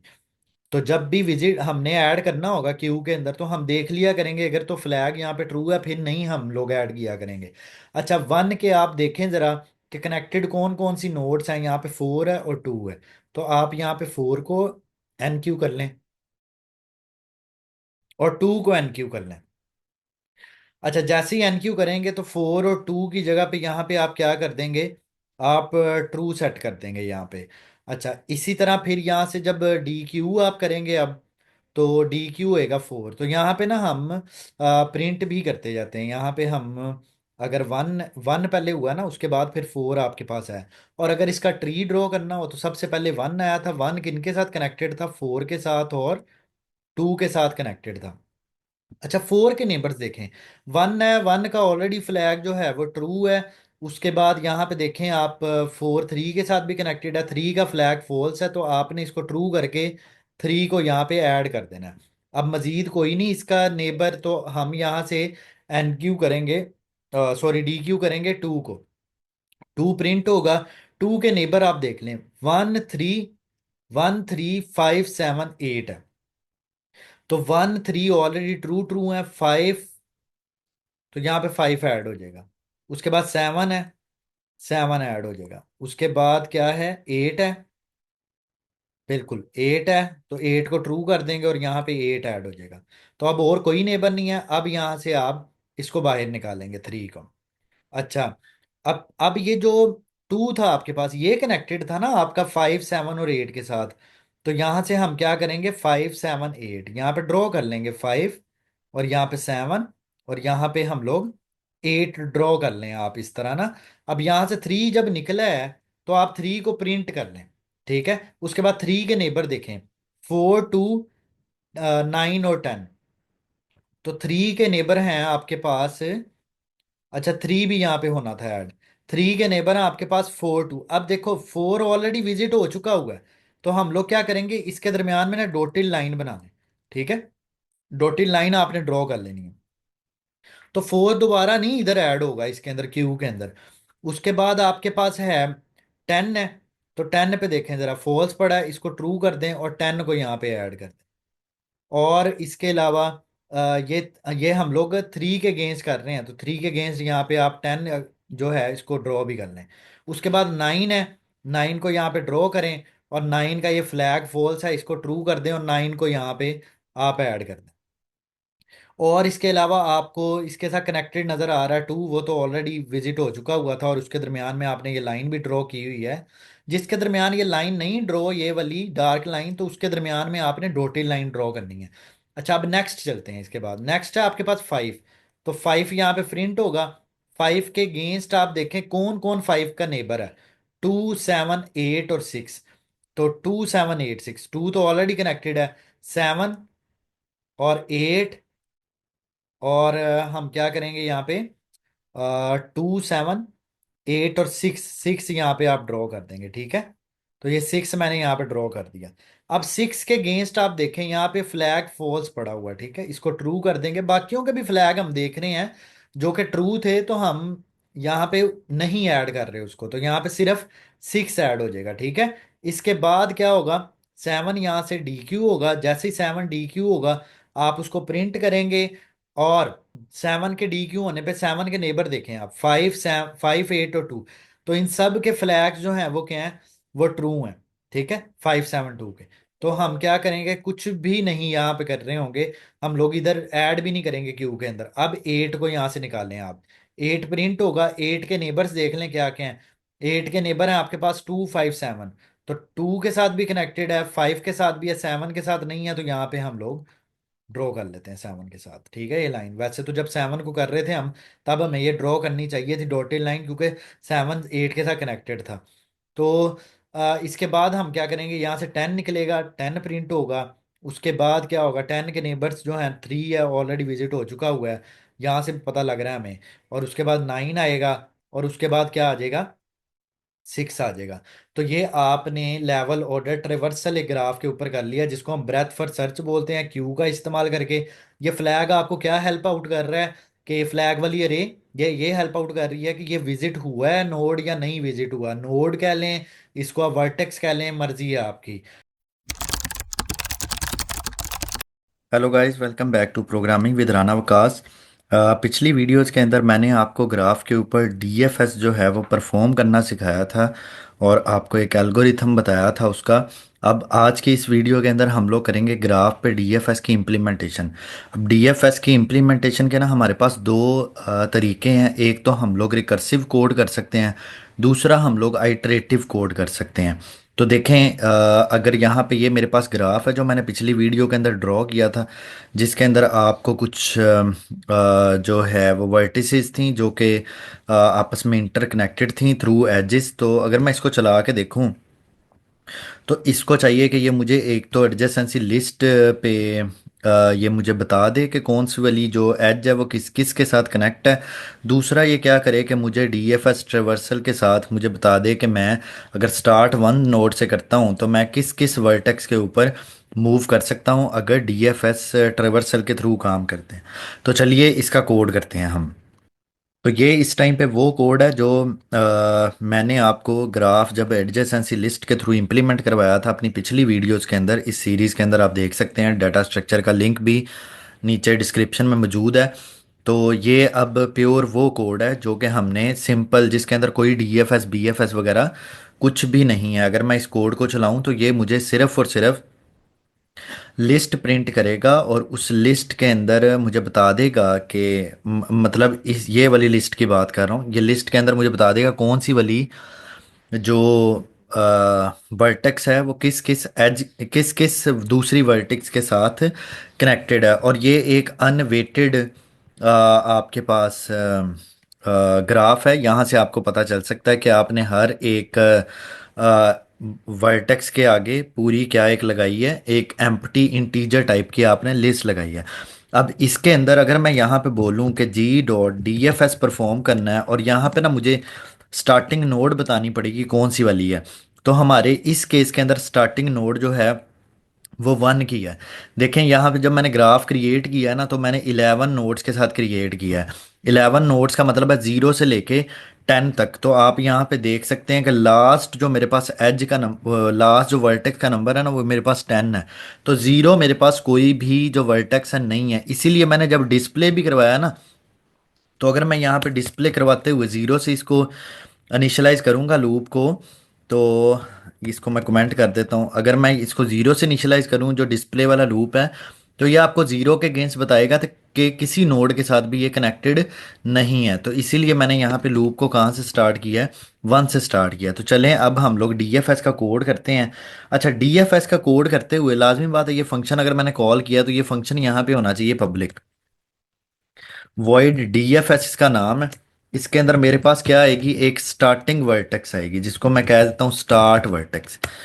अच्छा, इसमें मुझे क्या करना पड़ेगा, ये भी तो चेक करना है ना कि मेरे पास जो ये वर्टेक्सेस आ रही हैं क्या ये विजिट हुई हैं या नहीं। तो मुझे एक वेक्टर क्रिएट करना पड़ेगा। किस टाइप का वेक्टर क्रिएट करना पड़ेगा, बूल टाइप का, जिसका मैं नाम रख लेता हूँ विजिटेड।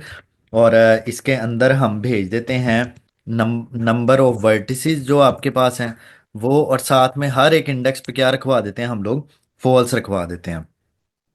अच्छा, यहाँ पे ना हम बता देते हैं कि ये जो डीएफएस ट्रेवर्सल है, डीएफएस ट्रेवर्सल स्टार्टिंग फ्रॉम, और यहाँ पे आप बता दें कि कौन सा वाला वर्टेक्स है जहाँ से ये स्टार्ट हो रहा है। यहाँ पे कॉलन लगा लें। अच्छा, इसके बाद मैं क्या करता हूँ कि एक रिकर्सिव फंक्शन कॉल करता हूँ। रिकर्सिव फंक्शन में मुझे दो चीज़ें भेजनी पड़ेंगी। एक तो स्टार्ट वर्टेक्स जो है, दूसरा ये विजिटेड वाली जो वेक्टर है वो मुझे भेजना पड़ेगा। तो मैं क्या करता हूँ, डी एफ एस यहाँ पे ना एक मेथड बना लेते हैं हम लोग जिसका नाम रख लेते हैं D F S utility method है ये। और अक्सर जो आप क्लास के अंदर यूटिलिटी मेथड बनाते हैं ना वो आप प्राइवेट में बना लेते हैं। तो यहाँ से हम क्या करते हैं, स्टार्ट वर्टेक्स सेंड करते हैं और इसको क्या सेंड कर देते हैं, ये विजिटेड पास कर देते हैं। यहाँ से इसका नाम आप स्पेलिंग ठीक कर लें, यहाँ पे विजिटेड पास कर देते हैं। ठीक है, और एंड पे हम लोग एंडर कर देते हैं। अब ये जो डीएफएस यूटिल नाम का मेथड है ये हमारे पास होना चाहिए। क्योंकि ये यूटिलिटी मेथड है तो इसको हम क्या करते हैं, यहाँ पे प्राइवेट क्रिएट कर लेते हैं, इस जगह पे क्रिएट कर लें। अच्छा, तो हम यहाँ पे क्या करते हैं, वॉइड नाम इसका डीएफएस यूटिल्स हमने सोचा था और यहाँ पे हम एक इंटीजर बना लेते हैं वर्टेक्स, और दूसरा हमें हमें यहाँ पे क्रिएट करना पड़ेगा एक वेक्टर। अब देखें, वेक्टर जो है वो पूरा दोबारा से इनिशियलाइज नहीं होना चाहिए, बल्कि क्या यहाँ पे कर लें, आप रेफरेंस वेरिएबल का इस्तेमाल कर लें कि वो जो ऑलरेडी वेरिएबल वेक्टर क्रिएट हुआ हुआ है आपके पास, उसका रेफरेंस आपके पास आ जाए। अब यहाँ पे मैं विजिटेड के ऊपर जो भी काम करूँगा वो एक्चुअल में किस पे हो रहा होगा, जो मैंने यहाँ से डीएफएस के अंदर से ये विजिटेड वाला वेक्टर पास किया उसी पे काम हो रहा होगा। तो लाजमी बात है मुझे विजिट वगैरह करवा के इसके ऊपर वैल्यू को चेंज भी करना है ना। तो हम क्या काम करते हैं कि जो ये हमारे पास वर्टेक्स आई है, इस वर्टेक्स के आ, इस विजिटेड वाली जो हमारे पास वेक्टर है बुलियन टाइप की, इसके वर्टेक्स पे जाके हम क्या करते हैं, यहाँ पे हम रखवा देते हैं ट्रू। ठीक है, ये हमने ट्रू सेट कर दी, इसका मतलब है कि ये विजिट होगी। अगर ये विजिट होगी है तो इसको हम क्या कर लेते हैं, प्रिंट भी कर लेते हैं, यहाँ पे स्पेस प्रिंट करते हैं। अच्छा, अब हमें क्या करना है कि इस वर्टेक्स पे जितने नेबर्स है ना, उन नेबर्स को भी हमें विजिट करना है। अच्छा, तो यहाँ पे लूप लगाना पड़ेगा, क्योंकि आपको पता है कि इस वर्टेक्स के ऊपर क्या पड़ी है, पूरी लिस्ट पड़ी हुई है। तो मैं यहाँ पे इंटीजर टाइप का क्या क्रिएट कर लेता हूँ, नेबर क्रिएट कर लेता हूँ। एडजेसेंसी लिस्ट के ऊपर ये जो वर्टेक्स है, इस पे जो लिस्ट पड़ी है उसका हर एक एलिमेंट नेबर में आता जाएगा। ठीक है, फॉर ईच लूप मैंने लगा लिया। यहाँ पे इफ लगाते हैं, अगर तो ये विजिट नहीं हुआ, कौन सा विजिट नहीं हुआ, ये जो नेबर पे पड़ा हुआ है, उस केस में आप यहाँ पे क्या करें, सिर्फ आपने एक काम करना है, यहाँ पे डीएफएस की दोबारा कॉल भेज दें। कॉल के अंदर क्या करें आप, ये वाला नेबर सेंड करें, और साथ में क्या सेंड कर दें आप, विजिटेड वाली जो आपके पास जो लिस्ट है, मतलब जो वेक्टर है वो आप पास करते हैं। ठीक है, अब इसको हम चला के देखते हैं और देखते हैं क्या आउटपुट आती है। तो ये हमें यहाँ पे क्या एरर दे रहा है। अच्छा, हमें यहाँ पे पब्लिक नहीं लगाना, क्योंकि ये सी प्लस प्लस है, तो सी प्लस प्लस में जब हम पब्लिक लिख देते हैं कॉलन, तो उसके बाद जितने भी मेथड्स हैं वो सारे के सारे आपके पास पब्लिक हो जाते हैं। तो इसको चलाते हैं हम। अब ये यहाँ पे कह रहा है कि आपने रिकर्सिव कॉल किया, तो रिकर्सिव कॉल के लिए इसका नाम होना चाहिए था डीएफएस यूटिल, नाम होना चाहिए था, ताकि जो इस फंक्शन का नाम है ये अपने आप को रिकर्सिव कॉल दोबारा कर सके। तो इसको चलाते हैं, अब देखते हैं क्या आउटपुट आती है। तो आप देख सकते हैं कि पहले डीएफएस हमने जो स्टार्ट किया था वो 1 नोड से किया था, तो 1 से हम 2 पे गए हैं, 2 से 3 पे, 3 से 9 पे, 9 से 10, 4, 5, 7, 8, 6।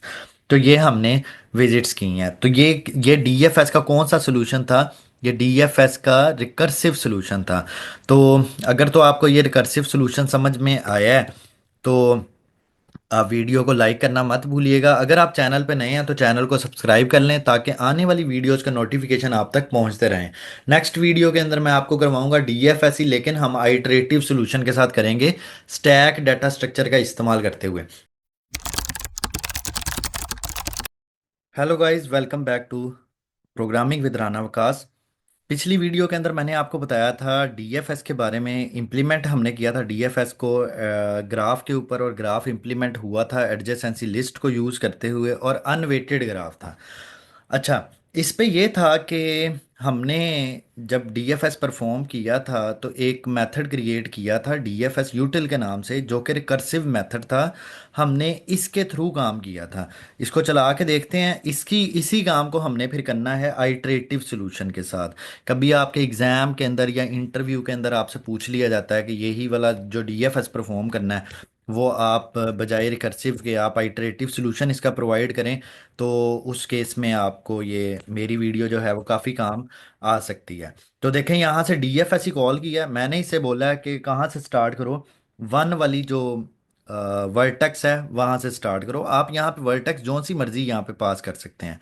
तो यहाँ पे हम लोग क्रिएट करते हैं वॉइड डीएफएस, और यहाँ पे हमें एक वर्टेक्स का वेरिएबल बनाना पड़ेगा, जिसके अंदर हमारे पास क्या आ जाएगी, स्टार्टिंग वर्टेक्स आ जाएगी। अब देखें, यहाँ पे एक तो आपको वेक्टर क्रिएट करना पड़ेगा बूल टाइप का।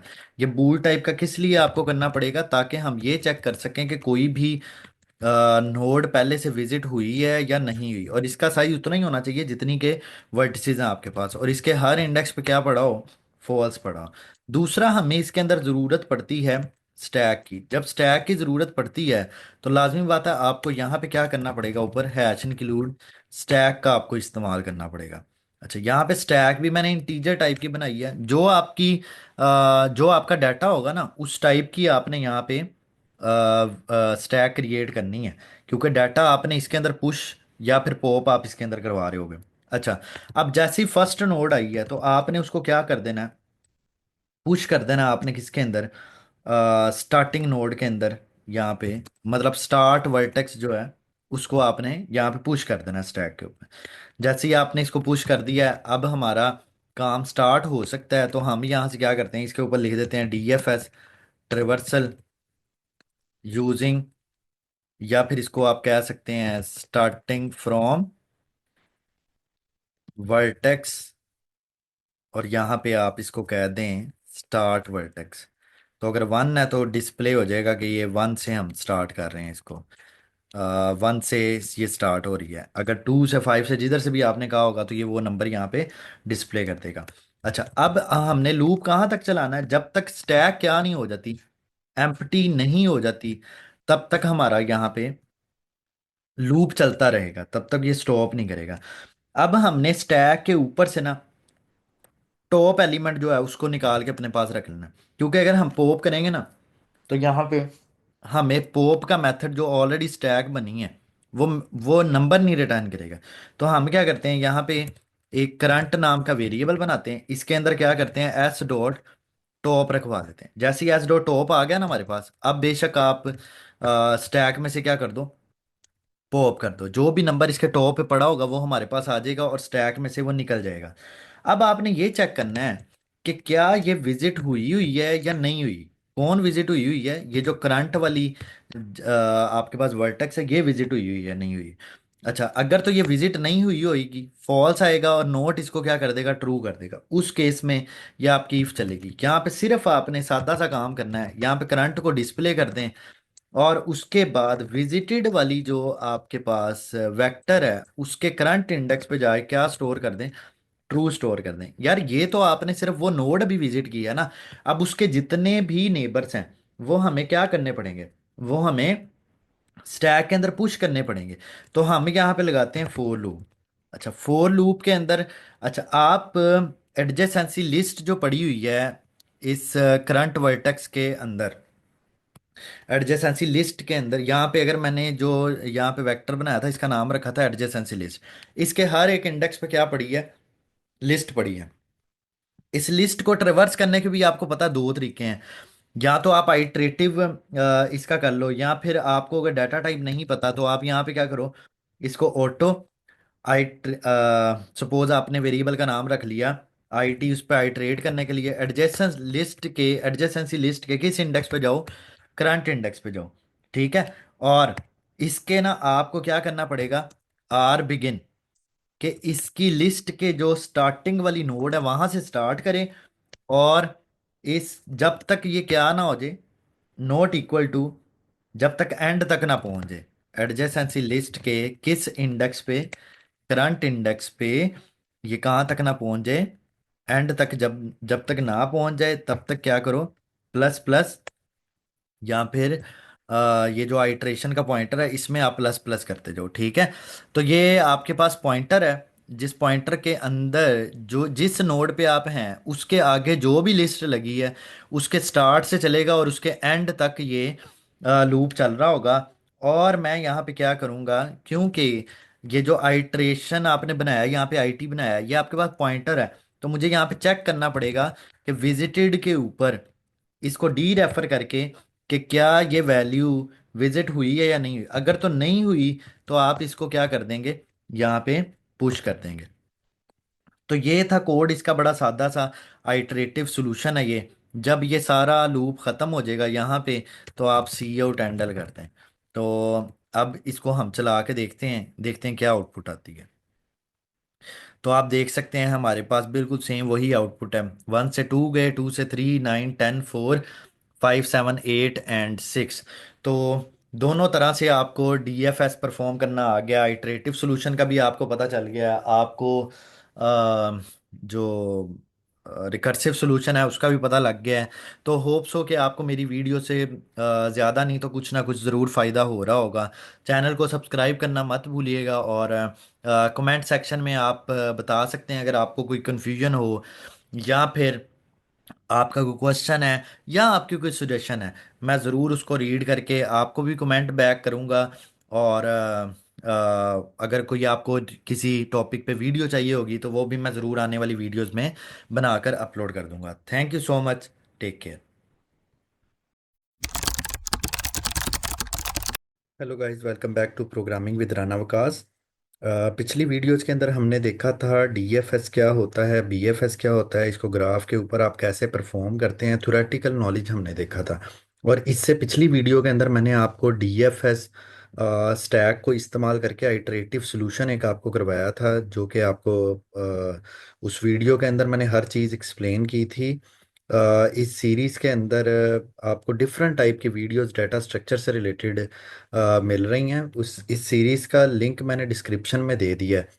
तो आपने अगर इसकी थ्योरेटिकल नॉलेज देखना हो बीएफएस का, डीएफएस का, तो आप डीएफएस डी डाटा स्ट्रक्चर की जो सीरीज़ है उसके अंदर जाके आप प्ले लिस्ट में देख सकते हैं वीडियोस को। तो ये तो पिछला ट्यूटोरियल था जिसके अंदर हमने डीएफएस किया था, जिसको हम डेप्थ फर्स्ट सर्च कहते हैं। अब आज के इस सेशन के अंदर हम लोग करेंगे बीएफएस, जिसको बोलते हैं ब्रेथ फर्स्ट सर्च। और ब्रेथ फर्स्ट सर्च होती है लेवल बाय लेवल, जब आपने ट्रेवर्स करना होता है ना ट्री को या ग्राफ को, तब। तो basically graph is a form of tree, तो जिसके अंदर आपकी डिफरेंट नोड्स आपस में, वर्टिसेस आपस में कनेक्ट होती हैं एजेस के थ्रू। तो हमें यहाँ पे इंक्लूड करना पड़ेगा किसको, क्यू को।